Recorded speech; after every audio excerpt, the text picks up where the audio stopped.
Hey there, Vanagon addicts. This is Ken Wilford here at Vanagon. I'm sorry we are late.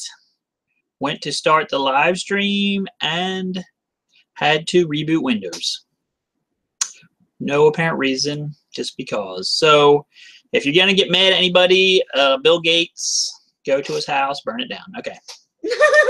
And you have my super permission to do that because I'm so tired of Windows, but whatever. So good to have you guys out here today. I have got some good news about the Patreon front. We were talking about that last week. Apparently people actually listen to me when I say words, and I am actually very shocked by that. So we've had 2 more people sign up. We have Eric Schneider as our original Patreon, so we're going to give him a shout out for him. We also have Chris Snyder, who is a longtime customer of mine, and shout out to Chris, and thanks for subscribing to Patreon for us. And then we also have an Aussie, which is, his name is Peter Benici. Okay, Peter Benici. So we have these 3 patrons right now. They're all subscribed for $5 a week. Like I said, we are going to do a drawing at the end of the month for some prizes. So, and we're going to do it on the show. So since we just have 3 people right now, I'm going to wait until the end of November, the last week of November. That Friday we will do our live stream and we will pull out a prize. I will have this young lady over here to pick the prize for you. She's gonna say hi, and then we'll send it out to you. So, you know, like, you have a whole month. You have this whole month of November to sign up for Patreon, and you can subscribe on there for anything from $5 a month to up. And then you're going to be in the drawing for a prize. So last week we talked a little bit about the VW collectible stuff and things. It's actually a company in Germany called Brisa, and I contacted them this week, and basically I can buy anything I want from them, and they have a ton of stuff, and all their stuff is Volkswagen officially licensed products. Okay, so there's no, this isn't like going to Wildwood, New Jersey and getting a t-shirt, okay, because you know what that's all about.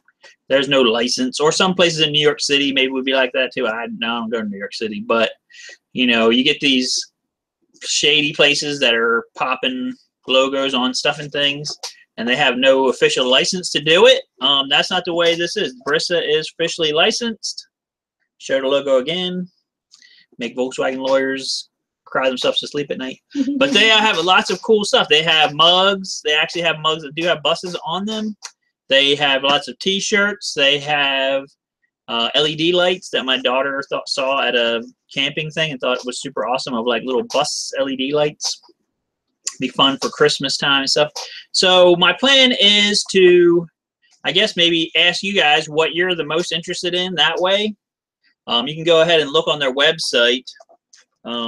It's Brisa, BRISA.com, and you can take a look on there and then let me know what items you like on there, and I can get some of them and bring them to the US, and their price is going to be, you know, basically the same in US dollars. And so it's pretty, I guess it's pretty nice for you guys. I could have some of this stuff in stock, and then you could get it for Christmas presents, birthday presents, just swag things you want to have for your inside your van. They have like plate sets, and they have backpacks, they have baby stroller things. They have this big huge, you've probably seen this bar looking thing that's like half of a bus, the front of a bus, in fiberglass, and you could use it for all kinds of different things. So there's some cool stuff they have. If you get a chance to take a look at their site and anything that you are interested in on there, just let me know. All right, so I did have some suggestions this week of topics to talk about from one of my customers, or actually the Patreon patron, Eric Schneider. So we're going to get onto that. The first question he had was, he recently had some long stainless steel coolant pipes installed onto his van, and he wanted to know, there's a junction in the middle where the 2 pipes come together. There's like a piece of rubber hose on that. Okay, and he wanted to know, are the pipes supposed to go inside of each other? Are they just supposed to butt up against each other? How is that supposed to work? So originally the long coolant pipes under the van were all one piece.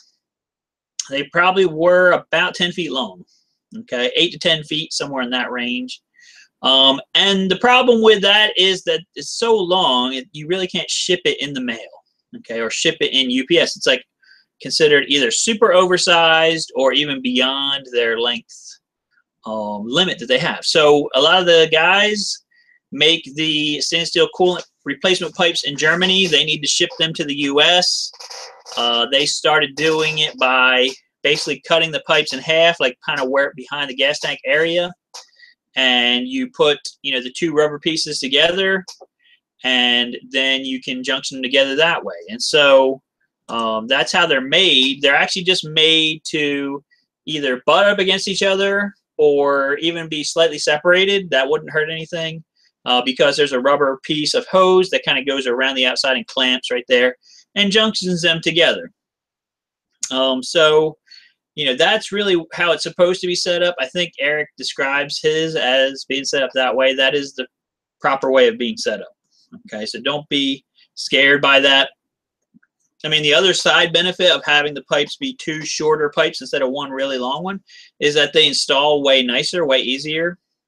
If you go to install it, I've installed lots of them over the years, and it's not my most favorite job ever, but I will say that installing the two-piece ones is a million times easier than installing the really long one-piece ones, because it was just so long and it's hard to do. It's hard to manage that really long piece of pipe and finagle it up in there, and you're spinning it around 700 times, and it's just a mess. So shorter on that is better.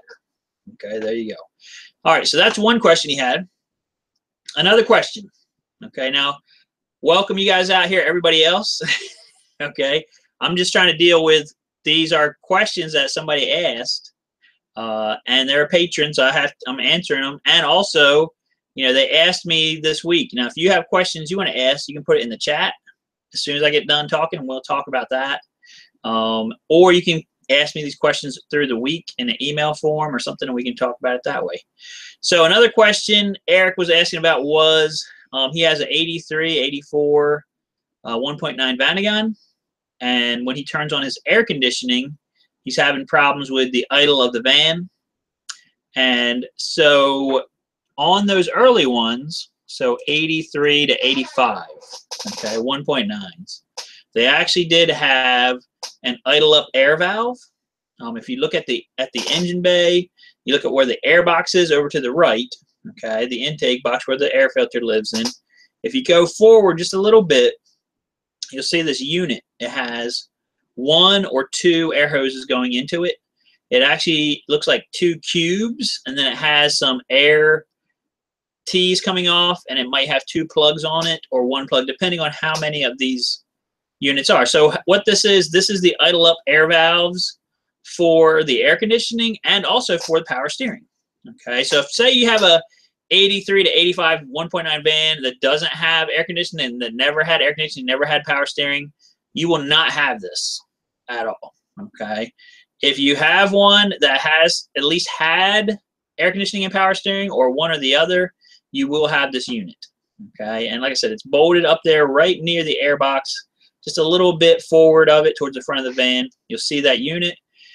If you're having a problem with it, most of the time it's a problem with the hoses going to it. It uses vacuum hoses to go into it on the top side, and then there's actually another set on the bottom side, and all it is like a valve. So when you turn on your air conditioning compressor, this valve opens up and gives a little bit more bleed air, and now the idle comes up. So that way the motor isn't stalling when you turn on the air conditioning compressor. Same thing when you turn your power steering, your steering full chock one side or the other, it'll open up the other valve.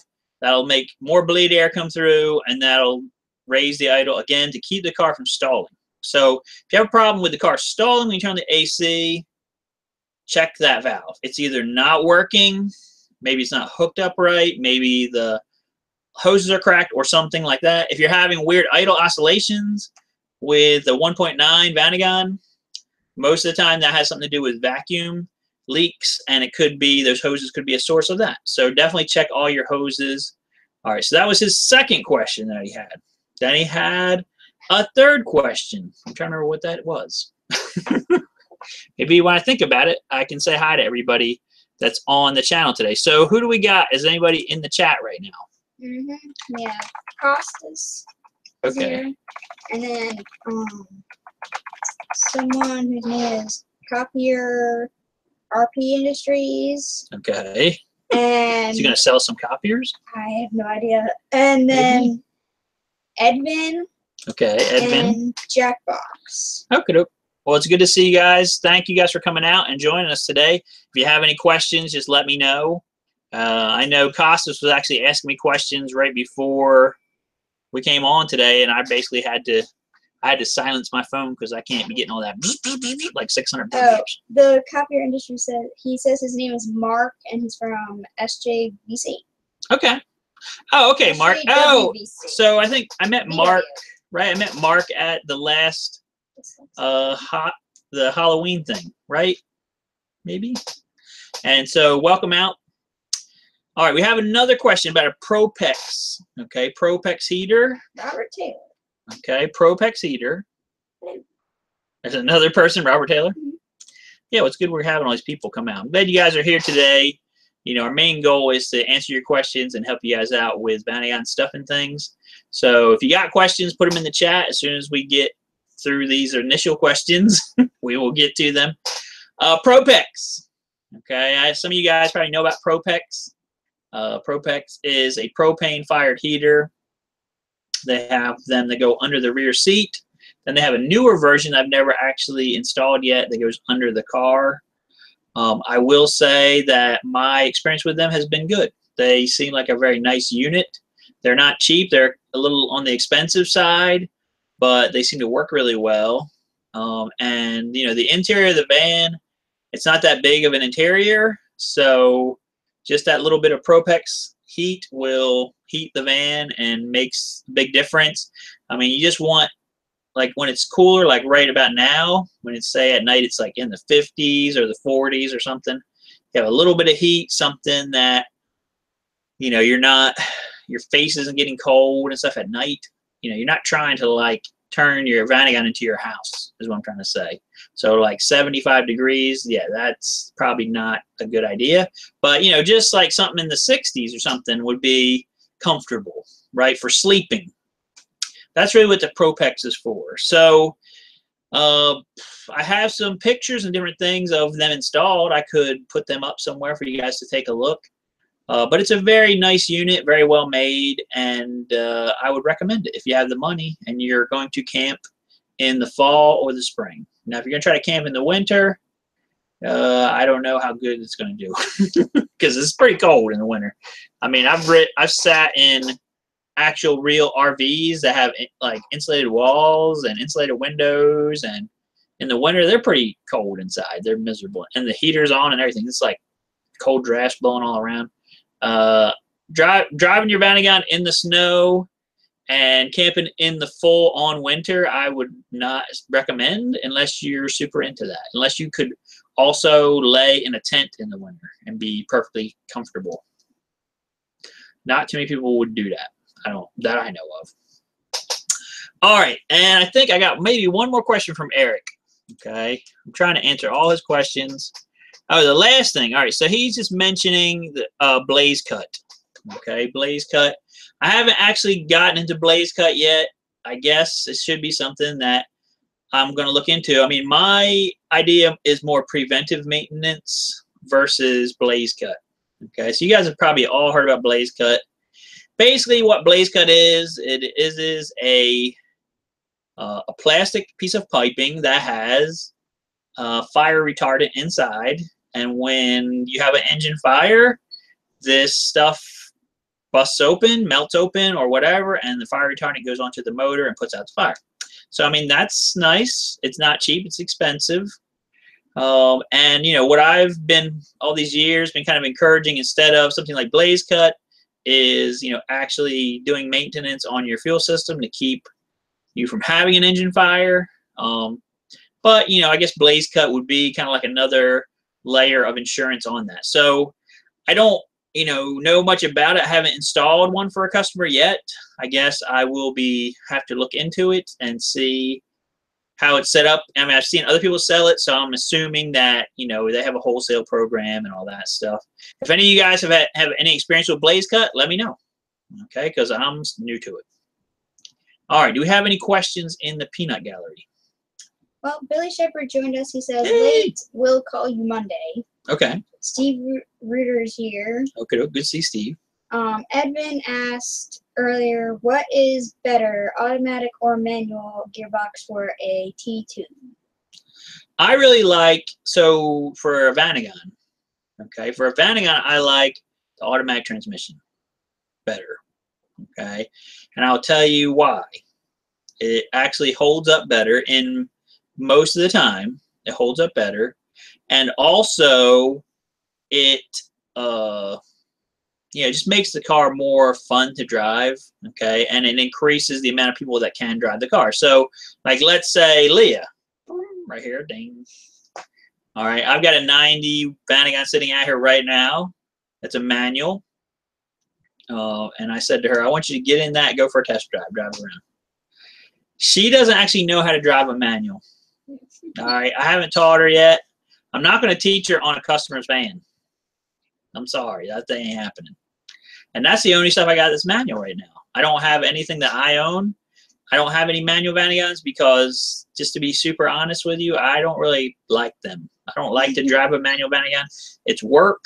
You're shifting, you're rowing like you're rowing a boat. Okay? It's not fun.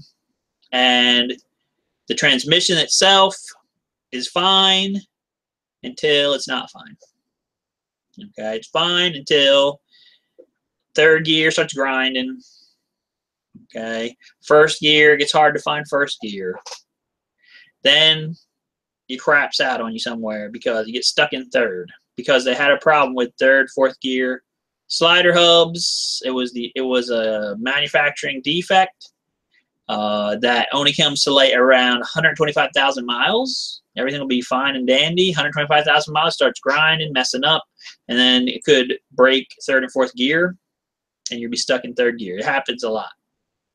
So this is why I don't like manuals. I don't really recommend them to people unless you're buying a van that's the transmission has been rebuilt. Excuse me.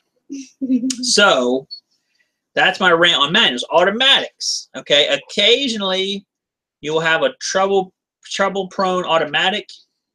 The person will take it to Bubba Sunoco to get him to rebuild it, and he will rebuild it, which means he ruined it completely. Okay, that's a technical term. Completely ruin it. Then you'll go to drive it, and like within 1,000 miles, it's all over. So automatic transmissions, they will go 300,000 miles. The worst thing that usually happens is they get some oil leaks. Once they get to that point where they are worn out, I only recommend getting them rebuilt by somebody who actually does it on a regular basis. Okay, that would be German Transaxle. That's pretty much it. Yep, you're waiting for like this list. That's pretty much all of it. That's the only place I know of that does automatic Vanagon transmissions like every day of the week. Okay. Yes, you can get it done somewhere else. I had a local guy here that did them for me for a while, and he was really good. I mean, he was awesome. He pieced out. I don't know what happened to him. Okay, he's gone, but not forgotten.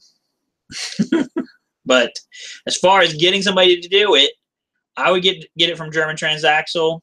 I know Matt Steedle is getting into it. I don't know if he would recommend, that he's to that point where he feels like he's super familiar with it and he can, say, I'm ready for people to get them from me on a regular basis. But I know he does a lot of manuals. He's good on that. The automatics he's going into, I'm sure he can figure it out and do a good job at some point. But with me, I like to have something I know is like a known quantity.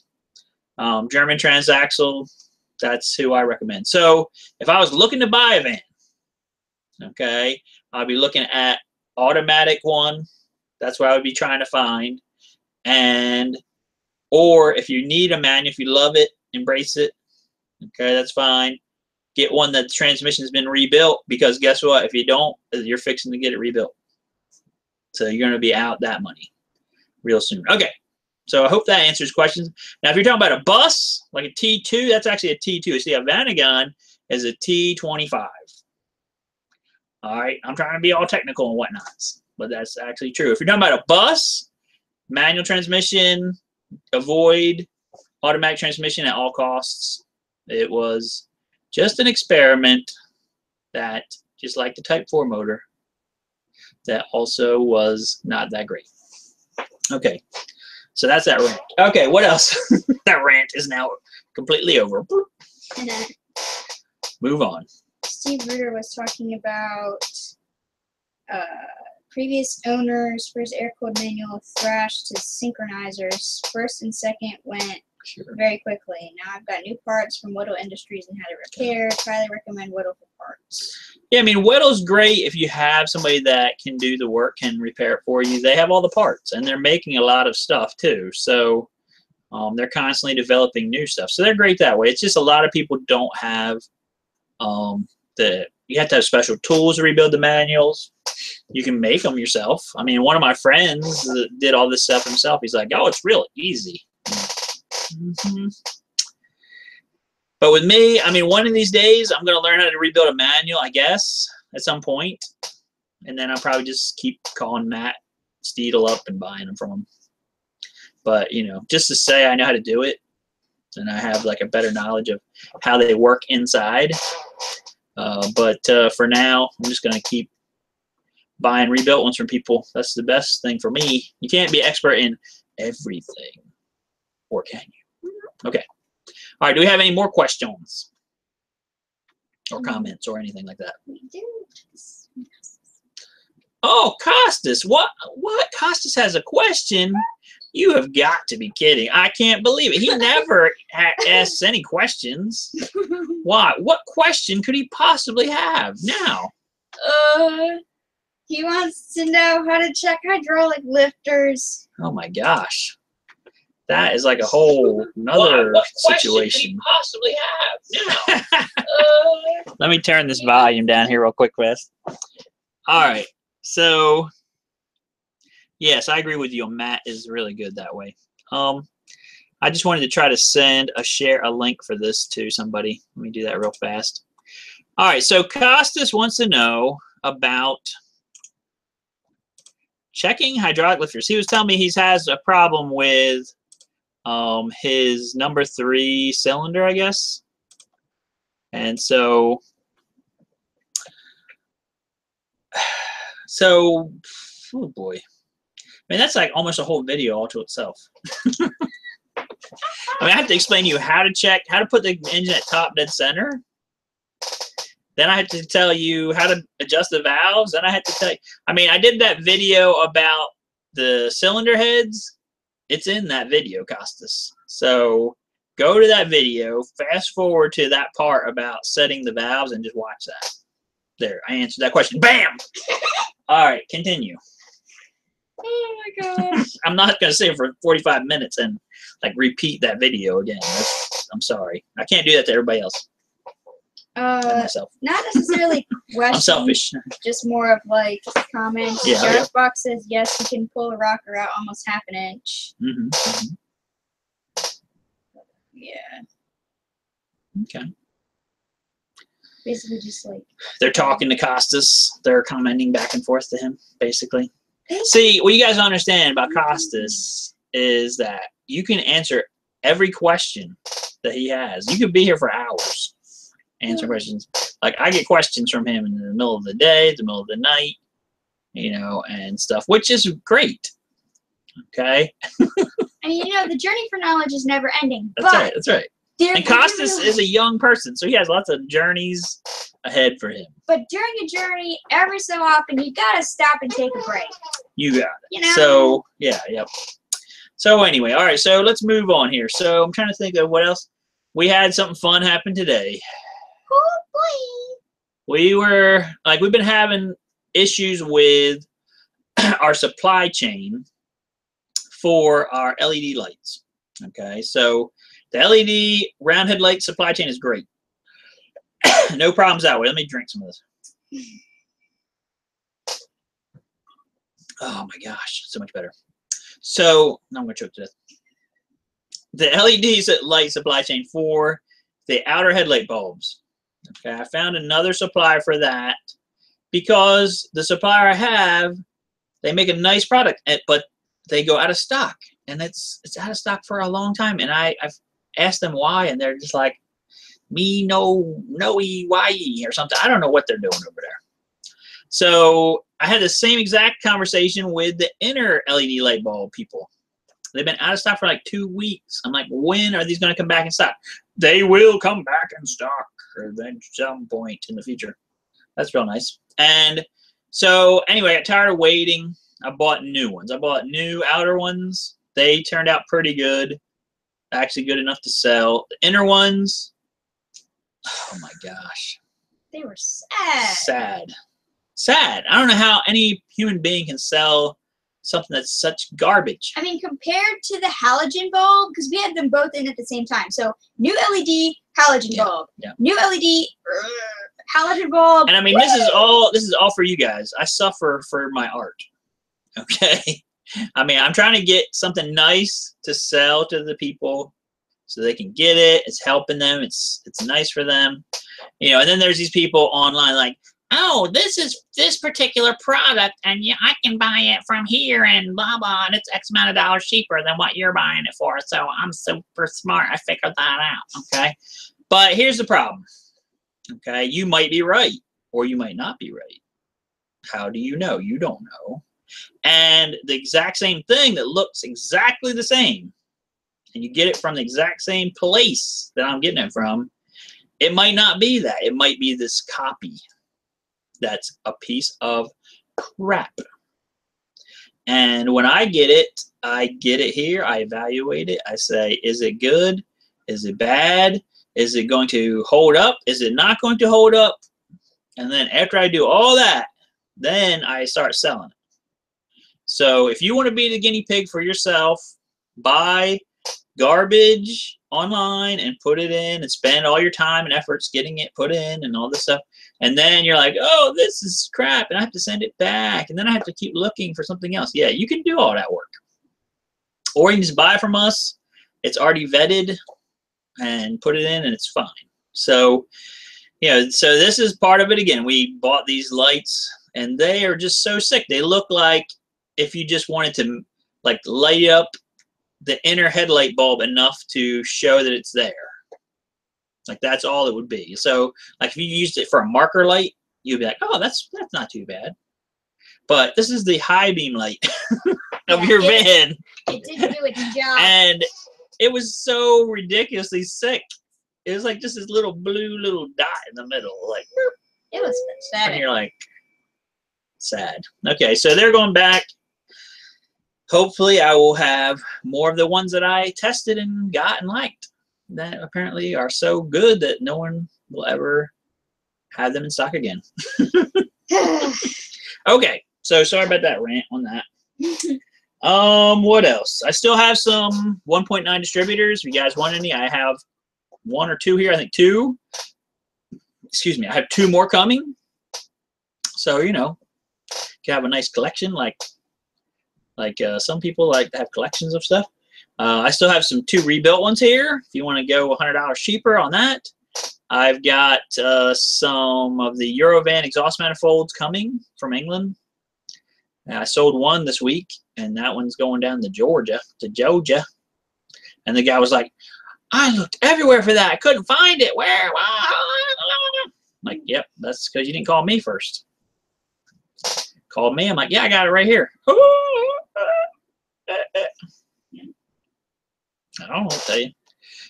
Then I had another guy to call me. He's like, I've been buying stuff for 25 years. I got like a bus and a Vanagon and blah, blah, blah. And he just lives in Maryland. He's like, but I've never used you before. I like using, you know, the West Coast. I like using the West Coast. I use them all the time. But, you know, they don't got this. I'm like, well, I got it. You do? Yeah. oh, I'm going to buy stuff from you from now. I'm like, well, you know, I'm only like, probably if I drove to your house, it would take me like 2 hours. I don't know why you want to buy stuff from somewhere way far away when you could buy something from just like 2 hours away and be just as good and probably cost the same. But whatever. All right. So any more questions, guys? Jackbox says, Ken, the subject of water valve underneath Vanagon came up.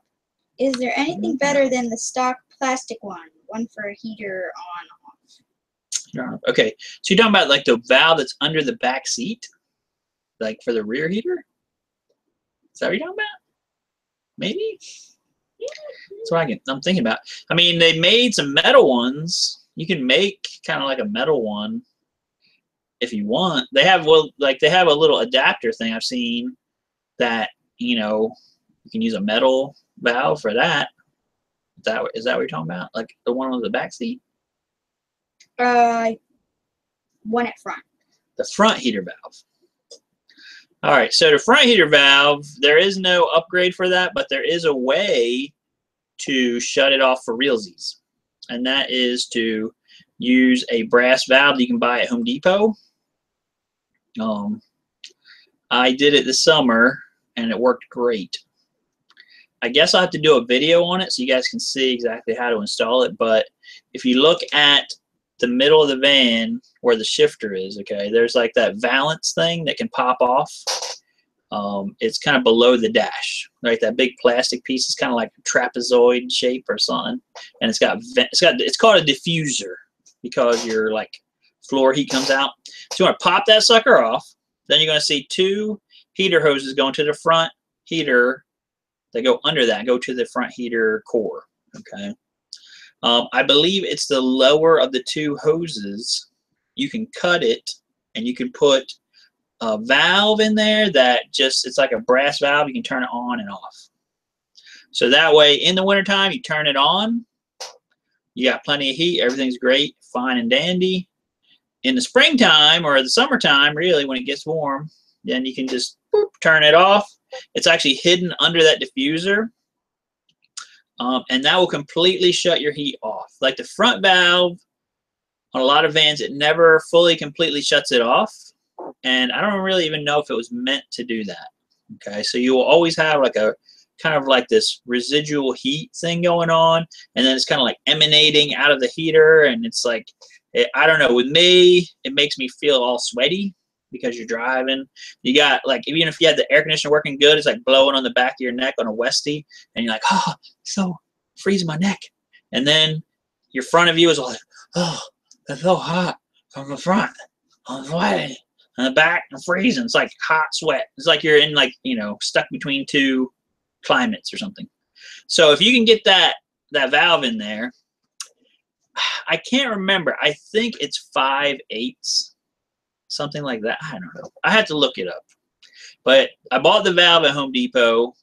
You just take the hose where you want to cut it. You clamp it on either side of where you're fixing to cut. It's kind of like how you're doing surgery. You know, I do surgery all the time with like brain surgery and stuff. So you clamp it, right? That keeps a bleeder. Then you're going to slice the hose right there, chink, between the two clamps. Then you put the valve in there and you put clamps on it. And then you unclamp it. Now you don't lose barely any antifreeze, like maybe a couple of drops. And now you can turn your front heater completely off all the way, and it works great. You won't be sweating like a pig in the summertime. You'll be cool. You'll be cool man Luke. All right. So hopefully that answers that question. And like I said, I might have to do a video on that so you guys can see that. It's a pretty easy mod. They have it documented on the Samba too. That's where I saw it originally. So if you want to like do a Google search like Vanagon front heater shut off valve or something, it would probably bring up all the information that I got off the Samba on it. Okay, hopefully that answers that. Any more questions? Oh, Edvin earlier asked, is the square headlight same size as the stock round ones? You talking about the bulbs? Square headlight bulbs? So like, no. Okay. No, not really. Like the square headlights, they use, it's like a housing, and then you have a 9004 bulb that goes into the housing. In Europe, they had H4 bulbs that had H4 housing. Okay, but here, US, we would have 9004. It's like a DOT housing.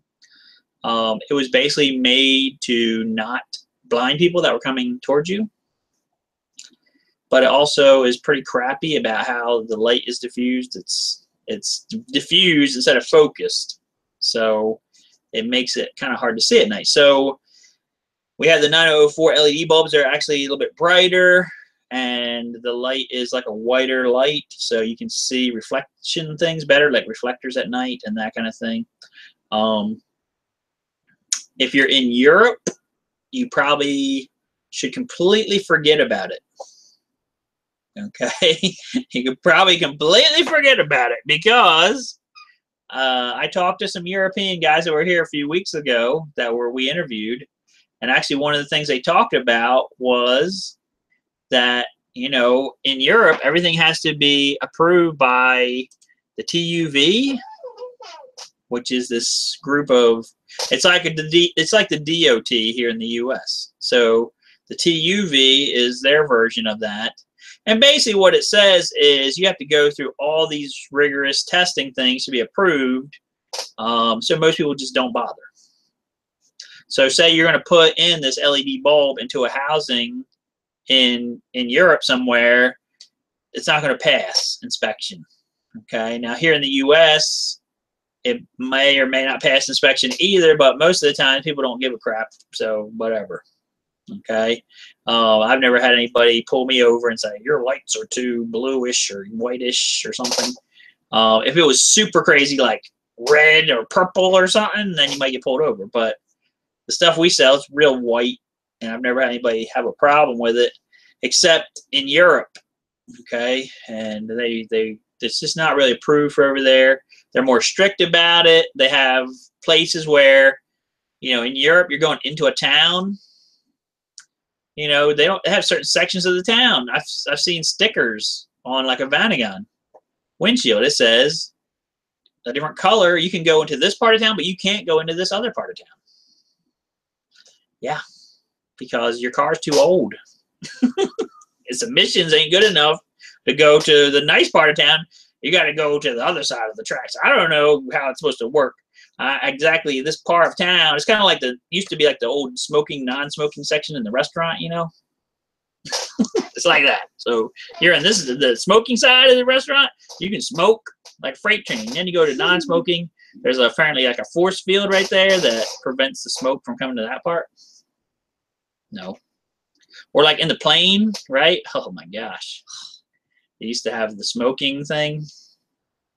Why? Then we're all smoking. Yeah. So anyway, so if you have the square headlights, that's a bulb. If you have the round, it's a whole entire unit, because the round ones originally were just like a replaceable bulb itself. The round thing itself was a bulb. And the ones we sell, it's like a whole unit for that. Now, maybe at some point I'll get into selling H4 bulbs that could work in the round H4 headlight housings. A lot of people have switched to them at some point. If you'd have an LED bulb that could go into that, that might be a thing. So I hope that answered that question. Probably didn't. I don't know, but let me know. All right, any other questions or comments? William Wing, is it Wingate or Wingate? Does Matt have a website? I guess Matt Steele. I don't think he does. He has a Facebook page. So if you go put in Matt Steele into Facebook, it should bring up his page on Facebook. And I think that's all that he does. But, you know, he really doesn't need a website. You know, his Facebook page is probably good enough. You know, one of the guys I was talking to at the Volkswagen, the South Jersey Volkswagen Club, and he had started a website about this podcast he was doing. And he's like, I started a WordPress site, but then I forgot to update it, and then it got hacked, and you know, who knows what's on there. Russians, of course. It's always Russians. Those dirty Russians. And unless you're Russian, when you're super nice, I love you. But oh my gosh. If you have a Vanagon and you're Russian, I respect you in many ways. So he got hacked and all this other stuff. And now he's using Facebook to do the exact same thing that his website did. Because it's such a small thing, you're not really selling stuff online. You're just talking to people online. You're kind of showing some pictures of what you're doing. I mean, I can see why Facebook would be great for that. So it's almost like GeoCities. None of you guys know what that is. Back in the day, or AOL. Remember AOL? Like you could make your own website. That's how I started. AOL. I still have people call me. I'm getting there, writing all their information down, and I'm like, "Yeah, what's your email address?" Scooty269things@AOL.com. Like, okay. You've dated yourself there, my friend. You have dated yourself. Who still uses AOL? What the heck? That'll be a hate mail now. You watch. Whoops. Half the people on the stream use AOL. You can totally use AOL. Yeah, I mean, AOL. It's hard to even imagine it's still a thing, but it's still out there. All right, do we have any other questions? And that's how I started my website, with AOL, so I guess I owe them a little bit of something. Not really questions. Mark actually said the same thing you said about Matt Steele's Facebook. So. Yeah, Matt is a great guy, and one of these days I'm going to go to his shop and we'll do like an interview or something and talk to him about some stuff. Maybe do some videos on transmission and kind of get you guys some information that way. I thought about doing that, so hopefully we can do that at some point. I don't want to bug Matt, so maybe this winter when he's slow and I'm slow, we'll get together and do a little collaboration thing that way. All right, so I did have some Vanagon news, so I'm going to put that in here. Vanagon news for the week. Okay, Vanagon news this week. Family gets attacked by pirates in South America. Film at 11. All right, so I don't know if you guys heard about this news story this week. A family that has been doing the hashtag van life for probably about 5 years now. And they have been basically doing all their stuff on social media. Like they have had a GoFundMe page where people have supported them like $16,000 to be traveling. They have, I wish I could get something like that. They have, I have like $15 in my thing, so whatever. I have, that's enough for like a McDonald's Happy Meal. But I love it. Thank you guys for the McDonald's. And so they've been traveling for 5 years. That's like a husband, wife, 2 kids. They have a really nice looking Vanagon. I've never dealt with them. They've never bought any parts from me. I've never heard of them before. I think they bought their van from Go Westies, so it's got like 6,000 gas cans strapped to the outside. But because that's how we roll. And so they've been doing this for about 5 years, and they've been blogging everything and video and stuff and Facebook and stuff and Instagram thingamadoodlers and all that good stuff. Well, just this past week, they were on a riverboat. They were attacked by pirates. I think Captain Jack Sparrow was there. There was some ghosts. No. And so I'm just making it better. I'm trying to make the story even more exciting. And so this happened. Thankfully, they're fine. And that's pretty much it. There you go. So there's that Vanagon news flash. That was in like all the news things. It's a real story.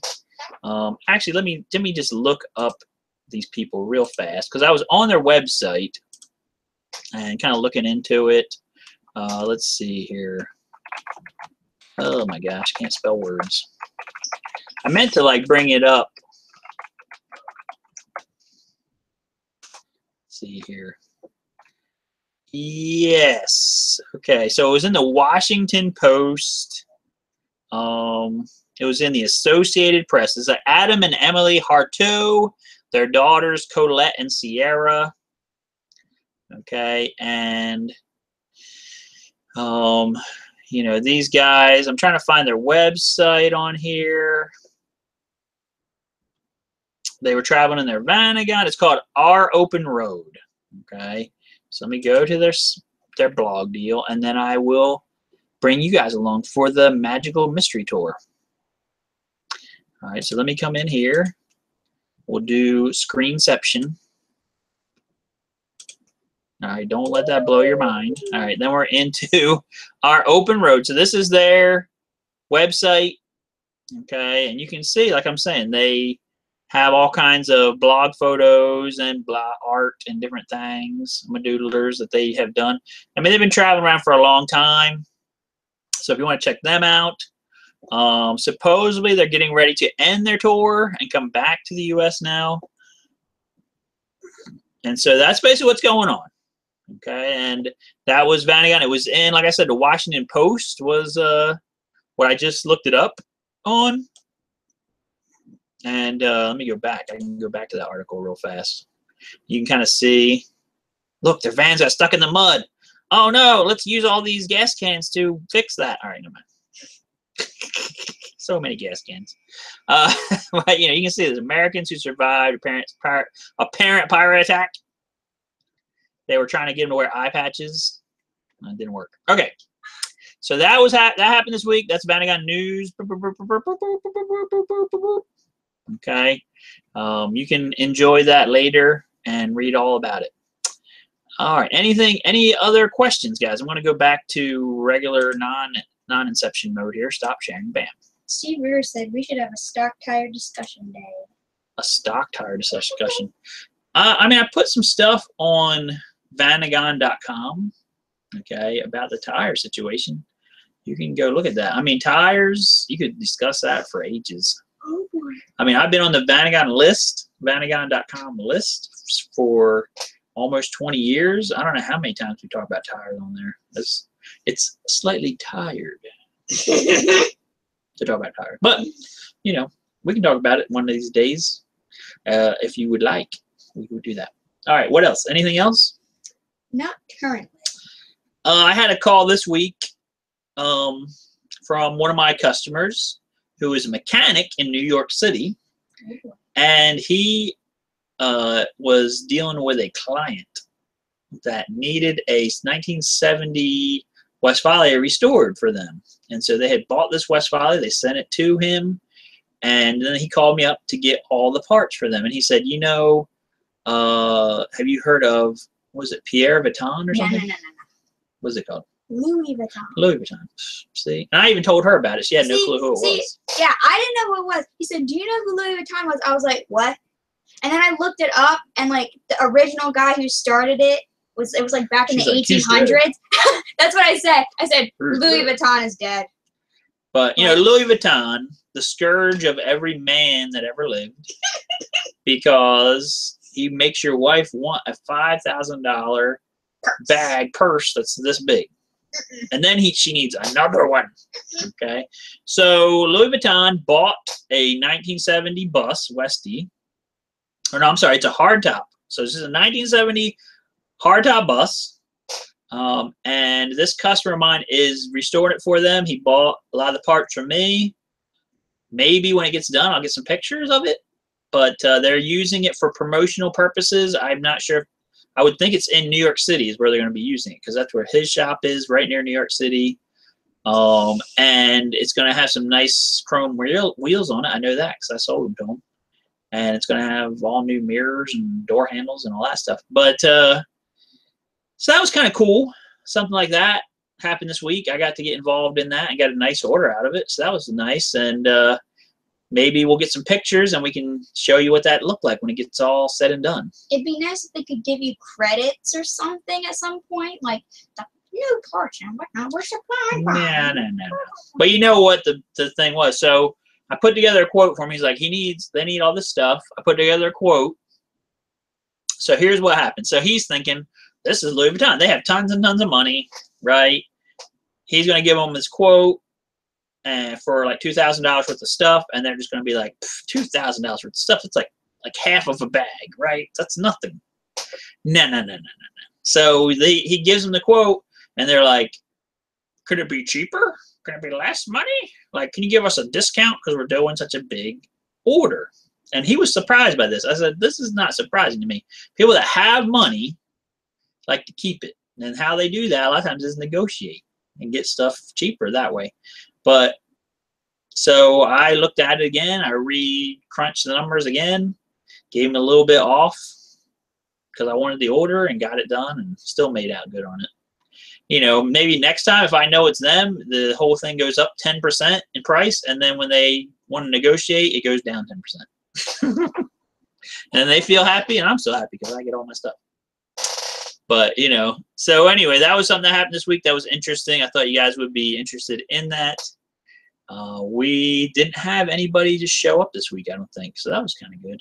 I mean, I like you guys to be able to come visit if you want, but just let us know. We'll be glad to schedule you in because we just don't know what's happening. This week it was kind of tame, thankfully. Last week it was kind of crazy town. We're trying to fix my car. Oh, that's right. That's right. Yeah, that's the mess up thing. So this child here, on October 31st, she turned 20. Okay. And when she turned 16, 4 years ago, we got her, she actually bought it eventually, a 2001 New Beetle. Okay. Just a regular 2-liter gas. And she's been driving it since then. I mean, I put timing belt on it. I did a bunch of stuff when she first got it, new water pump, bunch of stuff. And it's been doing really well for her for about 4 years. So 4 years to the day when she got it, she calls me up. It's smoking. Smoke's coming out. Smoke's coming out. So. And it was like, I didn't know this at first, but it was going into limp mode and like revving up and not moving. Yeah. So maybe that had a little bit to do with the other thing. But when I went to go check it out, antifreeze was kind of shooting different places. Yeah, its head squirted everywhere and was like leaking onto the ground like crazy. So I just thought it was a coolant problem. We got it. We actually did nurse it back here, filled it up with antifreeze, nursed it back here. I had to drive really slowly. And when we got it back here, there's a plastic cooling fitting thing on the side of the engine, like over on the driver's side of the engine, and that had cracked. So I got a new one, put it on. I thought, this is it. It's all over. So we go for a test drive. We drive down the road, maybe just a couple miles away. All of a sudden, starts revving up and acting all crazy. Nursed it back here again. And the long story short is the speed sensor of the transmission decided to go haywire and die. So I don't know which caused which. Like, I don't know if the speed sensor started acting crazy and their thing revving up somehow made this other thing get cracked, or just there's a coincidence. Both things happen at the same time. So long story short is it's still not fixed yet. We're waiting for the speed sensor to show up. And then hopefully we can do that tomorrow, get that done for her so she can have her little zoom wagon back again that she loves, the zoom. You know, I don't know if that car ever has a name. I never actually named it because I could never think of a good name. At first I like started calling it like Precious, like you know how Gollum has the ring and he calls it Precious. But then I just got sick of calling it that because it would act up and then I'd be like, you're So I mean, so I don't just know. Call it my car. My car. I mean, my thing I call it Black Beauty, but I don't know if you guys, you guys have a name for your Vanagon. Let us know in the comments or whatever. We'll share that with other people. I think it's cool. I mean, I've seen a lot of people call, like, I have a white Vanagon. They call it Vanna White. You know, that's pretty sweet. That is actually. It's kind of a cool name. It's been done though. All right, so if you have a white one, you're like, oh, I'm gonna call mine Vanna White now. Like, you can do that, but it's been done. All right. Any other questions or comments, or we might wrap it up here? We're getting close to the hour. I mean, I know Costas has questions. I understand that. We could be here all day, all night. Actually, it's midnight for that dude. Go to bed, Costas. That's right. You gotta get your sleep. You gotta get up early tomorrow. Watch your Saturday morning cartoons and whatnot. Sleep is important. That's right. And you know, he was messing with me the other day. He was talking about that no day in Greece. Then he tried to say, no, it's not no day or something. Then he sends me the Wikipedia article later that yes, it is no day. Except it's not actually no, it's whatever Greek no is, like voyage or something. I don't know. Stupid. It was some weird Greek word for no. So, yeah. All right, I just offended all Greek people over there. Sorry, apologize about that. I'm gonna stop talking now because I'll offend them again. Okay. Sorry about that. All right, so I guess that's about it for this week, guys. Please like, share, subscribe. Okay. If you feel super generous and you want to help us out on Patreon, that would be great. Okay. My wife and I are planning our winter. We are going to travel somewhere this winter. We are going to hopefully do some videos. And we just have to kind of see if you guys are going to be with us or not. So if we have enough Patreon funding that way, we might take you guys with us and do some vlogs on our vacation. If we got $15, I'll do a 5-minute video of me eating an ice cream cone, because that's basically what that is about. So thanks for that. But, so far, I mean, the Patreon's helping. Okay, so right now, every month, we're making $16 on YouTube. That's like 50 cents a day for the price of a cup of coffee. You too can help Fanagon. Then I'm like one of those children on that Save the Children commercial. Since I've ate like way more. And then there's the other thing, which is $15 a month from our Patreon guys. Okay, so that's $30. That's actually starting to be like a little bit of money to do something. Okay. So we will see. If that continues to grow, it would help us a lot. So take a look at our Patreon. If you want to support us at any level, you will get your name mentioned on our videos, like Eric Snyder, Chris Snyder, and the guy that I can't remember his name. I keep forgetting. But I will look it up right now. And also Peter Bonici, okay, who is from Australia. And he just bought stuff today, too. So thanks for Peter. And so thank you to these 3 guys. And if you want to get mentioned in any of our videos, just subscribe on Patreon, and we will be glad to mention you that way. You can also give us a little tip on PayPal if you want to do that. There's a link in the video description for that as well. And your name will also be mentioned in the very next video if you do that for us. Just to say thanks. And if you have any suggestions this week for questions for next week, send me an email, send me a comment in the video. We'll be glad to talk about that and include that into our next video. So things that we're working on for the future. Almost forgot to mention solar panels. That's all I'm going to say, because we're at the end of the thing. I'm not going to start talking about it. Solar panels on the Vanagon. Okay, we're working on it. It's a thing. I want it to happen, and we're going to make it happen. So I have somebody helping me with that. We're coming together. We're trying to figure out the best panels to use that's going to hold up and last, where to put them, controller things, battery things, all that stuff. If you have any suggestions on that, you can send that to me, because it's in research mode still. So that's all the time we got this week, guys. I hope you guys had a great time together. You guys tomorrow that's watching your Saturday morning cartoons and eating your corn pops and your Frosted Flakes, I say good job for you guys as well. And, hope you guys get more smiles per gallon with your Vanagon, and have a great weekend. All right, guys. Peace. See you next week.